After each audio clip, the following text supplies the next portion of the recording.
Okay, so this week I chose to talk about internet security and privacy.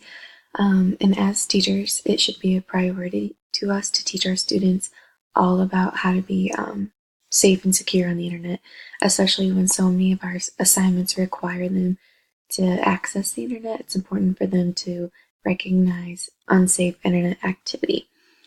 Um, so it's crucial that we teach them internet maturity and help them recognize different signs that can lead to unsafe internet interactions with people who aren't out for their best interest.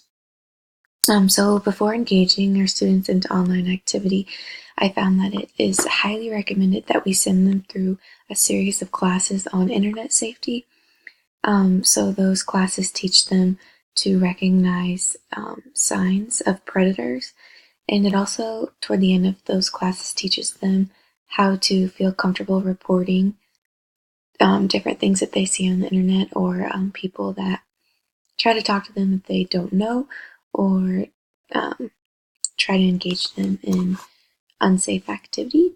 And so I think it's very important for us to put them through those classes or to find a way to teach them those classes ourselves so that way they have all the information they need on how to be safe online.